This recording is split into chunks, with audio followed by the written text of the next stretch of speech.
And this video, we're going to do a little special Godzilla 2014 video, how I would do it if I was a director.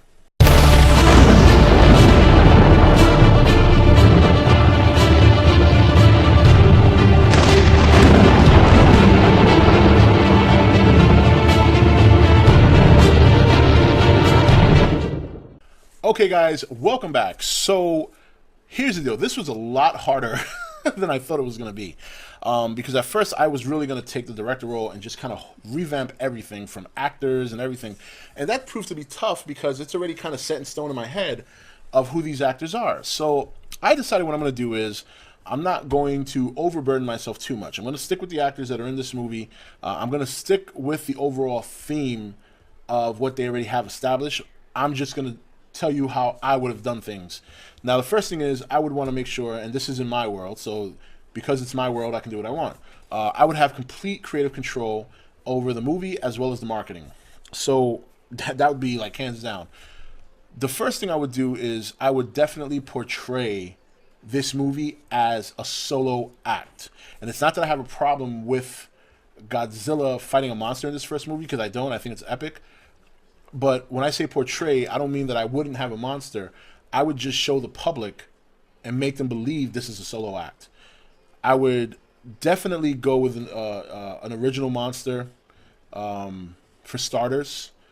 And this is how I would do it. I get my actors the same kind of secrecy. Nothing changes, only the marketing. You know, I would release my first poster a lot sooner than they released theirs. Probably 2011. 2011... late 2011, like maybe a year before the 2012 Comic-Con, I'd have my first poster, official poster, not just something you find online, official poster in theaters, because there have been some movies that have done that. You'd see a poster for a movie that doesn't come out for like another 2 or 3 years. So, and this one, it would just be a straight Godzilla with a symbol and like a shadow of like an eye, or like half his face in a very, very dark image where all you can see is his eye, maybe his teeth. That's it. Doesn't reveal too much. So I'm just going to go to the marketing first, then we'll talk about the movie. So that would be it. That would be my number one. During 2012 Comic-Con, I would release the trailer, as they did, no different. My trailer, I think, would have been something along the lines of definitely showing that dark tone like they did. Show some nuclear testing images, just to remind people of where this monster comes from. And then I would have like an underwater shot. See a crew in a submarine. They're doing their thing, military crew. And they get glitches on their sonar. And then you see the submarine shake. And then, boom, big crack in the hull. Water starts bursting in. You hear Godzilla's roar. That's it. I wouldn't show anything, not even a silhouette. It would just be something like that. And that's not even going to be in a movie. That's my concept. Short, sweet, nothing crazy. About a week later, maybe two. Now, you know what? Let's give it a month. Let people get pissed off. And then I'm going to release a viral website. And in the website, we'll have the first official trailer of the movie. I know, 2 years before. Not a long one, about a minute in length, right?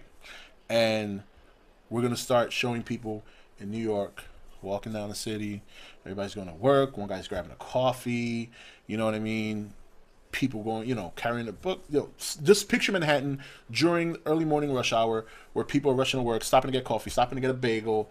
If you don't live in New York, on every other corner there's like a stand of, somebody selling bagels and donuts and stuff like that, selling coffee.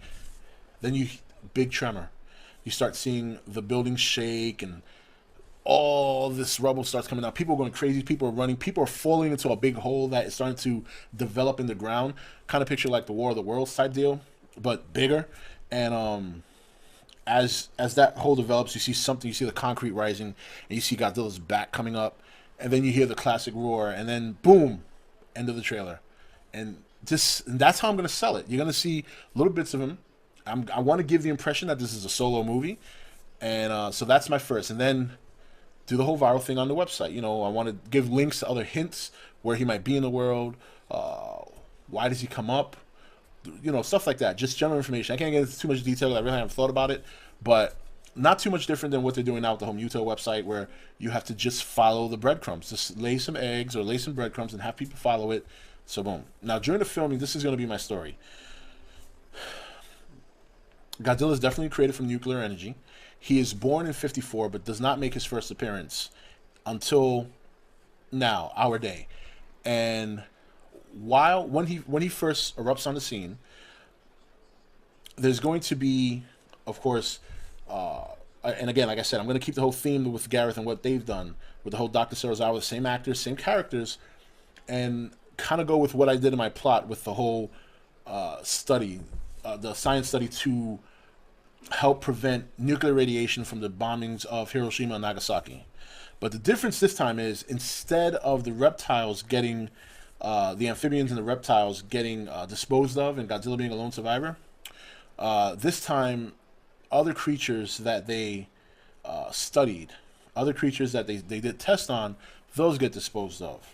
And in the beginning of the movie, I'll give one little hint that one might have survived, and then that's it. And you remember, if you see certain movies, especially the ones that really surprise you, you usually get a breadcrumb at one point or another that leads to the conclusion where you get that little shocker. So this Godzilla would be worldwide. I don't want him just going through certain paths, and it's going to be a 3-hour flick, straight up. And the other thing I would do is, while we still don't know the rating of this movie, my movie will be rated R. I don't want this to be anywhere close to friendly. I want people to be seen getting crushed. I want to see people falling out the building. I want people to be very scared when they're in that theater. I even want to see my Godzilla, even grab people by the mouth and chomp them. Straight up like that. When he shoots his atomic breath, I want to see people get burnt. Just like in 1954, when he blew his breath right on people and they got killed. And I would definitely have him start his rampage in Japan. You have to do that. You got to give homage. And I want him, instead of going through, heading towards, Hawaii, and going in that direction, I want to send him in the opposite direction so he can rip up all of, Asia, Europe, Africa. I mean, and don't get me wrong, these wouldn't be long-winded scenes. Some scenes would be long-winded, some would be shorter, but I want to give the impression that this thing is everywhere. It's almost like a natural disaster that affects the world. And could you imagine seeing him destroy some incredible landmarks like Big Ben, the Eiffel Tower? You know what I mean? I mean, it would be incredible. And obviously, once he runs through Europe, once he runs through Asia, Europe, Africa, some parts of Russia, he just crosses the ocean right into New York. And that's where he starts his rampage in the United States. And he cuts through New York, Philadelphia, goes straight down to the West Coast. Now, once I get into America, that's going to be towards the end of my movie. And in between all this, and I'm giving you the path of destruction, the military takes one shot at him and forgets it. They give up. They take their first shot once, and every military takes one shot and that's it. And then once he gets to America, obviously America's having the best technology. Everybody's on standby because everyone believes that when Godzilla arrives to America, that America would be the one country to stop him. So everybody rides their hopes on the United States. When the United States comes around, they send everything at him. They give him their best. Cruise missiles, stealth bombers, everything. They throw everything at him. New York is filled with wrecked buildings and bodies on the floor, and just a whole armada of the United States military, a collaboration of the Air Force, the Navy, everybody's there. You've never seen such a large collective of military units and military personnel on one target. And they all line up in one area to make a final stand at Godzilla, and they launch. And all you see is missiles, bombs, everything. You see smoke. And after about 4 minutes of just constant bombardment, the smoke clears, and there's Godzilla just standing there, and he's kind of puts his arms like this, and he makes his fist, and he starts to charge up, and you see his back starts lighting up, and lightning starts to hit his back, and he starts to build his chest up, and just lets out a huge bellow, and then the atomic breath just annihilates the whole military. And once that happens, show scenes of different parts of the countries of people and politicians with this look on their face like there's no end to this. There's no end, and there's no way to stop him. And right as that happens, out of the ocean comes this huge snake-like monster. And it's not friendly. It just happens to be growing and slowly following Godzilla throughout the movie. And throughout the movie, there'll be hints of that, but very subtle. I want people to think that maybe it's like military submarines or whatever the case may be. And this monster just pops up, and and I want it to be like a big surprise. Like, I don't want people to know that there's another monster in this movie. I just kind of want it to pop up out of nowhere, so that way people, not only would they be like, damn, this guy wrecked, Godzilla wrecked everything, blah, blah, blah, but then now you get to see him get into a big fight. And him and this monster engage in a battle that just, it looks like New York had never had anything built on that land, you know? And, well, I know I said that he goes further inland, but I'm retracting that now because I like the whole New York being wrecked. I don't know why that's horrible. I'm from New York. But they engage in this huge battle, and Godzilla does take some hits. And he definitely has a hard time with this monster. It's like a huge snake type, almost like Manda, but not corny looking like that. Think more like if you ever seen Harry Potter and you see the what's the name of that creature in the second movie? I forget. The basilisk, almost like a huge basilisk, and but doesn't turn anything to stone. It just has it's a lot like Godzilla because it took the same kind of testing and studies that Godzilla took. The only difference is it survived separate from its other creatures, and it's kind of like a cross between a reptile and like other creatures. So like, I couldn't even describe it right now. I mean, when I picture it, it looks like a snake, but it has certain other abilities. Like, it has toxins, and well, snakes have toxins too. But to make a long story short, I mean, this thing wraps itself around Godzilla. I even picture a scene where there's one tall skyscraper left, and the snake kind of backs Godzilla up against the building, and then wraps around the building around Godzilla, almost tying him to the building with his body. And then he comes around for a last loop, and he starts chomping on Godzilla, and Godzilla can't do anything because he's tied up. And then that's when we see the epic Godzilla where he kind of swallows his atomic breath, and then just boom, the snake explodes. And he's beat up. You know, he's got cuts and bites. He's bleeding. You know, arm kind of looks like it's broken. He's kind of, you know, hunched over with his arm. But after that, and after kind of just hanging there for a minute, he looks at everything and he turns around and he continues on towards the West Coast. And right as that happens, you start to hear the classic music. You start seeing him pretty much shoot his atomic breath, almost like the ending in I think it's Godzilla Millennium. After he knocks a guy in the building, you see him turn around and he just starts blowing atomic breath in the city, and that's how it ends. I think I would probably take that ending. I think I would take that ending and use it. And then as that happens, you start seeing the credits roll. Then obviously that scene cuts away. You see the credits. About 2 minutes into the credits, it cuts to another scene. You see, and I didn't really talk about the actors, which I probably should, because the actors are important to me. The storyline and the actors and character development is important to me, but I'm just thinking about the big picture here. So, but here's Aaron Taylor Johnson. He's in a helicopter. He's following Godzilla. Where was he the whole movie? Anyway, so they follow Godzilla on the helicopter, and they kind of hit him with a track. They want to keep an eye on him because they feel the worst is behind them, but they want to know because they know he's still alive, so they're following him. So Godzilla travels the ocean to an uncharted island, this huge island that had never been discovered. And you know, the military guys in the helicopter, Aaron Taylor Johnson, stuff like that, you know, they're like, we've never seen this. How could this place have not been discovered with all the satellites and the technology we have? And you know, they sit there in the helicopter and say, well, look, now we know where he is, and we'll always know where he's going to be. And then they kind of take off and back to try and recover society. So then you see Godzilla kind of moping onto the island. He's beat up. He's hurt. But he's going to make it. He's going to be fine. This is rest time. And he gets onto the island.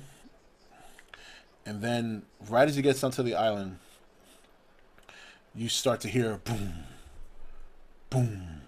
And he stops. And then he looks up. And then you hear a roar that kind of sounds like Angerus. Then you see another monster foot step down, and then Godzilla stands up, and he lifts his head up and he roars, and then that's it. That's my credit scene right there. That's my Easter egg for the sequel. So, so as you can see, obviously not as polished as what they're gonna come out with.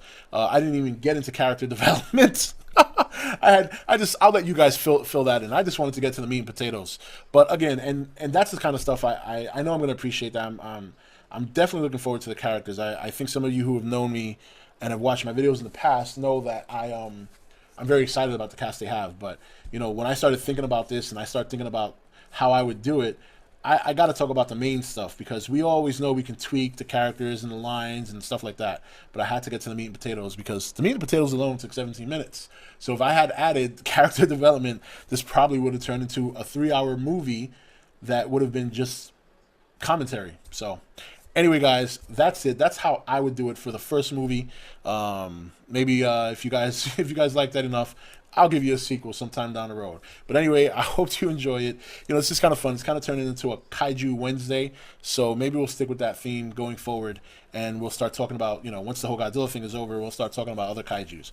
Anyway, guys, have a good one. Thank you for watching. Sorry for the long-winded video, but I hope you liked it. And I'll see you next one. Take it easy.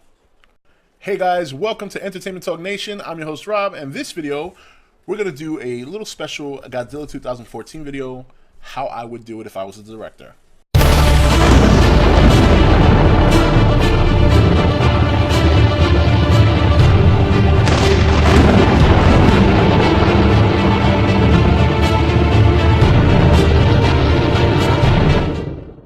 Okay, guys, welcome back. So here's the deal. This was a lot harder than I thought it was going to be.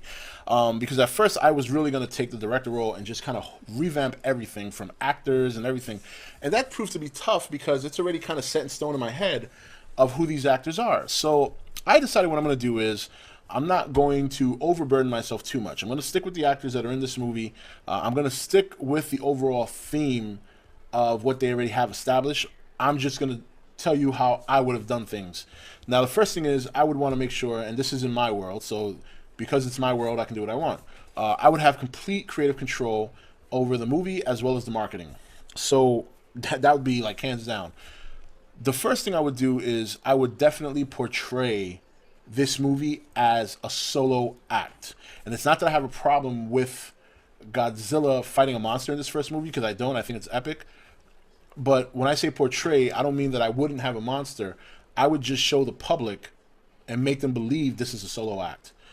I would definitely go with an original monster for starters. And this is how I would do it. I get my actors the same kind of secrecy. Nothing changes, only the marketing. You know, I would release my first poster a lot sooner than they released theirs. Probably 2011. 2011...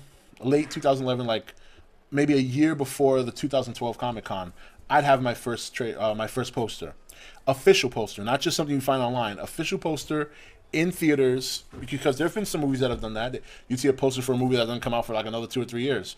So, and this one, it would just be a straight Godzilla with a symbol and like a shadow of like an eye or like half his face in a very, very dark image where all you can see is his eye.